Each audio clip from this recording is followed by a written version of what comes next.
Assalamualaikum warahmatullahi wabarakatuh. Baiklah, di sini saya akan menjelaskan materi pelajaran prakarya kelas 11 semester 1. Sebelumnya saya akan memperkenalkan diri saya terlebih dahulu. Nama saya Haryanta Spiring. Saya dari kelas 11 PSD, sekolah SMAN 1 Sumberida. Sebelum memasuki materi yang akan saya jelaskan, di sini saya akan menjelaskan terlebih dahulu pengertian dari kewirausahaan. Pengertian kewirausahaan adalah kewiraswastaan atau kewirausahaan, atau dalam bahasa Inggris disebut entrepreneurship, adalah proses mengidentifikasi, mengembangkan, dan membawa visi ke dalam kehidupan. Visi tersebut bisa berupa ide inovatif, peluang, cara yang lebih baik dalam menjalankan sesuatu. Hasil akhir dari proses tersebut adalah menciptakan usaha baru yang dibentuk pada kondisi risiko atau ketidakpastian. Menurut Peter Drucker, kewirausahaan adalah kemampuan untuk menciptakan sesuatu yang baru dan berbeda. Orang yang melakukan kegiatan kewirausahaan disebut wirausahawan.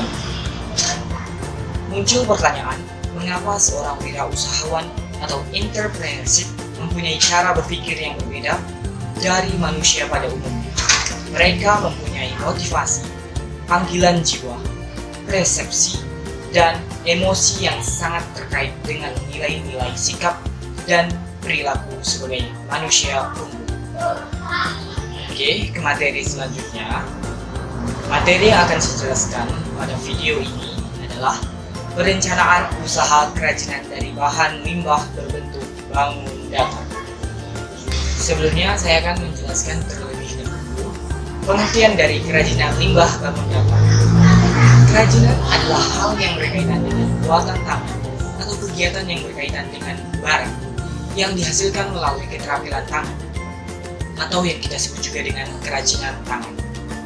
Limbah berbentuk bangun datar adalah limbah yang berbentuk bangun yang berdimensi 2, yaitu bahan limbah yang memiliki sisi panjang dan sisi lebar, sehingga tidak mempunyai ruang. Limbah berbentuk bangun datar dapat berupa bidang beraturan seperti lingkaran, segi 4, segitiga, dan bangun tidak beraturan. Selanjutnya adalah aspek-aspek penting. Di sini saya akan menjelaskan terdapat 4 aspek penting yang harus kita lakukan ketika ingin menjadi seorang wirausahawan sukses. Untuk menjadi seorang wirausahawan sukses, kita harus memiliki perencanaan usaha yang baik. Aspek-aspek penting dalam perencanaan usaha kerajinan dari bahan limbah berbentuk bangun datar adalah: yang pertama, ide dan peluang usaha kerajinan dari bahan limbah berbentuk bangun datar. Yang kedua, sumber daya yang dibutuhkan dalam usaha kerajinan limbah dari bahan limbah berbentuk bangun datar.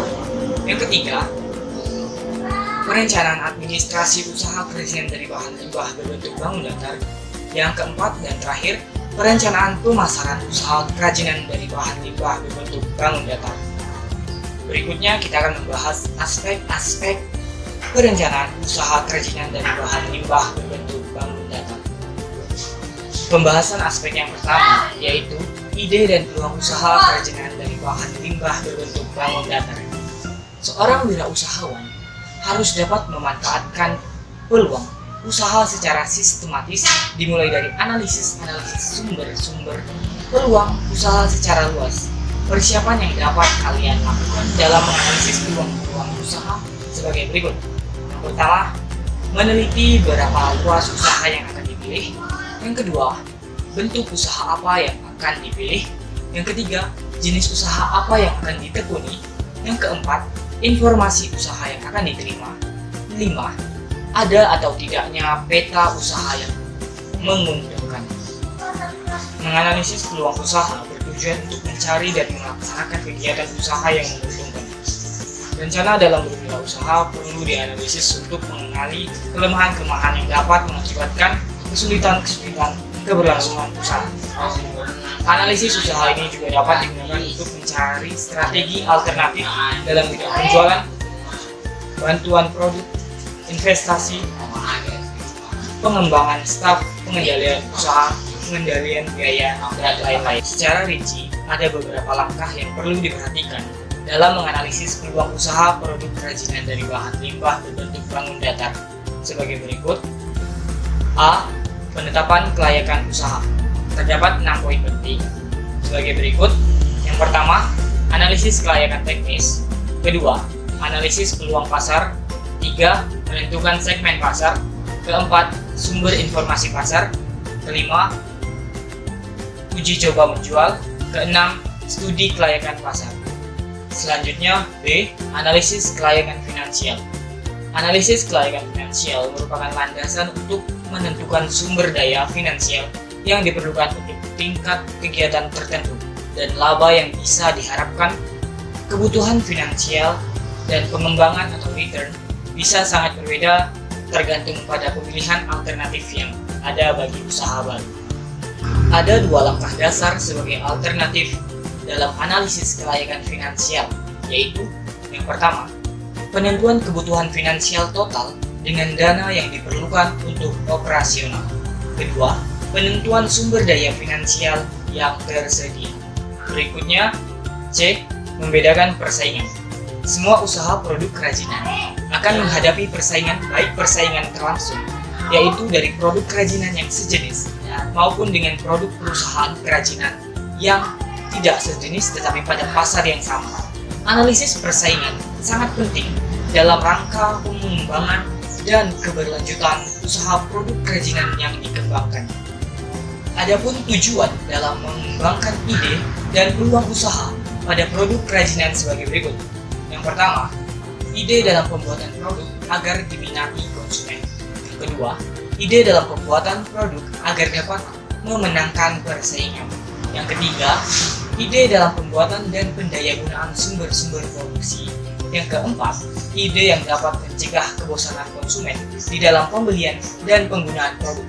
Yang kelima, ide dalam pembuatan desain, model, corak, warna produk agar disenangi konsumen. Aspek berikutnya yang kedua yaitu sumber daya yang dibutuhkan dalam usaha kerajinan dari bahan limbah berbentuk bangun datar. Apabila kita sudah menentukan produk kerajinan berdasarkan analisis peluang usaha, kita dapat menentukan sumber daya yang dibutuhkan dalam menjalankan usaha tersebut. Dalam perencanaan, proses produksi diperlukan pengelolaan yang baik untuk mencapai tujuan perusahaan. Adapun sumber daya yang dimiliki oleh perusahaan dapat dikategorikan atas 6 tipe sumber daya atau yang disingkat dengan 6M sebagai berikut. Yang pertama, man atau manusia. Yang kedua, money atau uang. Yang ketiga, material atau fisik. Yang keempat, mesin atau teknologi. Yang kelima, metode atau metode. Keenam, market atau pasar. Pembahasan aspek yang ketiga yaitu perencanaan administrasi usaha kerajinan dari bahan limbah berbentuk bangun datar.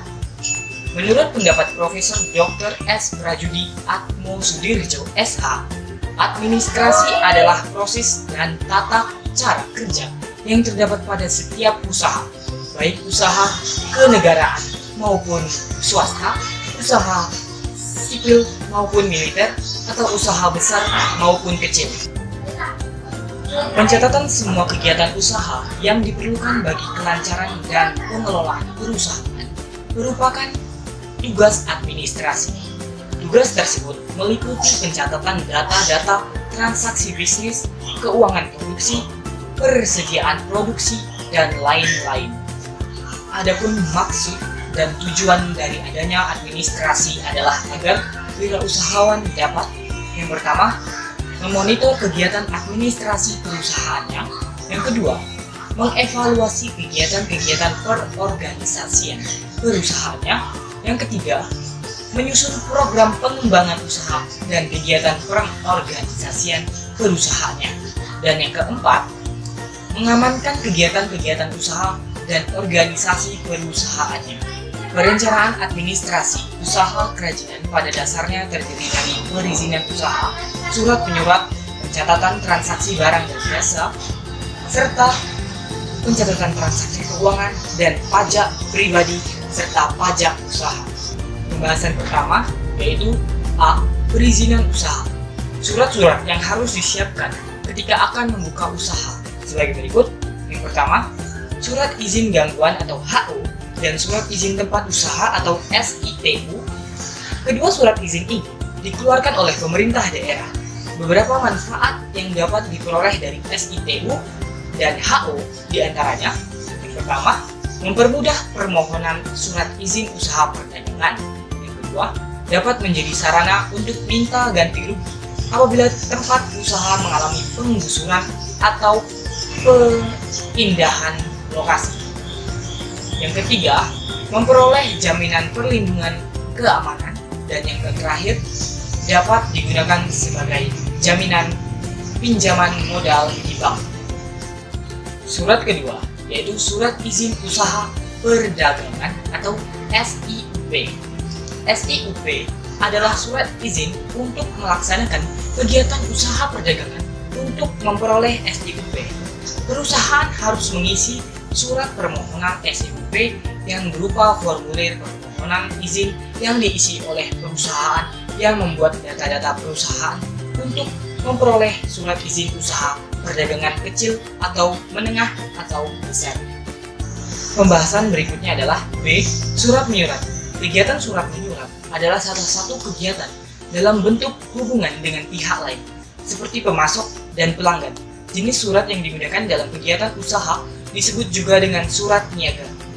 Adapun jenis surat niaga sebagai berikut. Yang pertama, surat perkenalan. Yang kedua, surat permintaan penawaran. Yang ketiga, surat penawaran. Keempat, surat pemasaran. Yang kelima, surat pemberitahuan pengiriman barang. Keenam, surat pengaduan. Dan terakhir, surat pengiriman pembayaran. Pembahasan yang berikutnya adalah C. Pencatatan transaksi barang atau jasa.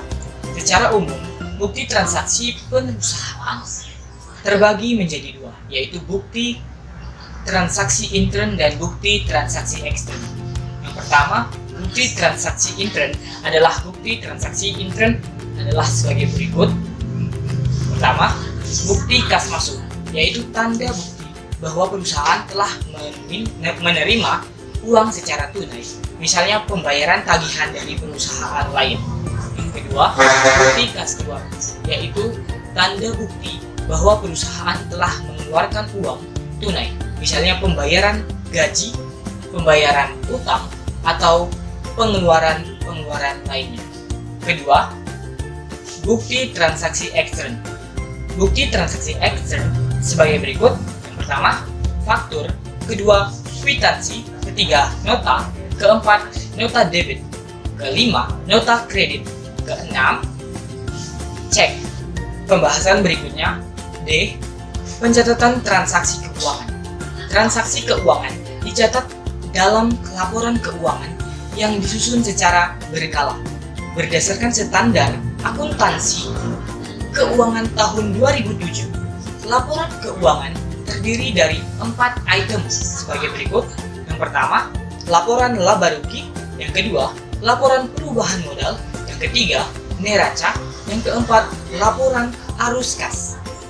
Pembahasan berikutnya, E. Pajak. Setiap wajib pajak harus memiliki NPWP atau nomor pokok wajib pajak, yaitu nomor yang diberikan kepada wajib pajak sebagai sarana dalam administrasi perpajakan yang dipergunakan sebagai tanda mengenal diri atau identitas wajib pajak dalam melaksanakan hak dan kewajiban perpajakannya.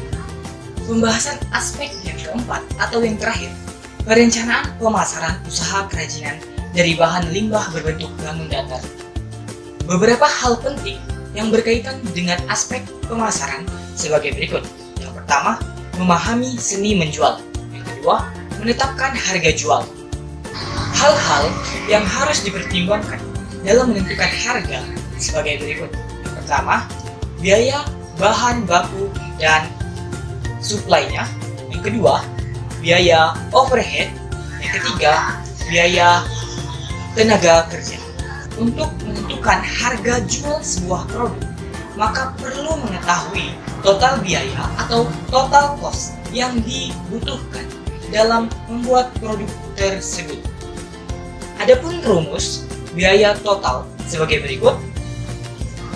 Total bahan baku ditambah total biaya overhead ditambah total biaya tenaga kerja. Penentuan harga jual produk juga dapat ditentukan dengan 3 cara sebagai berikut. Yang pertama, harga berdasarkan harga pasar atau market based price. Yang kedua, harga berdasarkan biaya atau cost based price. Yang ketiga, harga berdasarkan titik impas atau break even point based price. Aspek berikutnya atau yang ketiga, menganalisis kepuasan pelanggan. Metode-metode yang biasa digunakan untuk mengukur tingkat kepuasan pelanggan sebagai berikut. Yang pertama, sistem keluhan dan saran. Yang kedua, survei kepuasan pelanggan secara berkala. Yang ketiga, ghost shopping atau mystery shopper. Aspek pemasaran yang terakhir yaitu promosi. Promosi adalah suatu aktivitas yang dilakukan oleh perusahaan guna mengomunikasikan, mengenalkan, dan mempopulerkan kepada pasar sasarannya. Ada 6 kegiatan dan rencana yang bisa dilakukan untuk mengomunikasikan produk dan merek usaha sebagai berikut. Yang pertama, penjualan personal atau personal selling. Yang kedua, iklan atau advertising. Yang ketiga, promosi, penjualan atau sales promotion. Yang keempat, publikasi atau publication. Yang kelima, sponsorship. Yang keenam dan yang terakhir adalah komunikasi di tempat konsumen yang akan membeli atau point of purchase. Dan akhir video ini, semoga dengan adanya video penjelasan tentang wirausaha kerajinan dari bahan limbah berbentuk bangun datar ini diharapkan dapat mengembangkan jiwa kewirausahaan, khususnya dalam memanfaatkan bahan limbah berbentuk bangun datar menjadi produk kerajinan yang bernilai estetika dan mendatangkan keuntungan.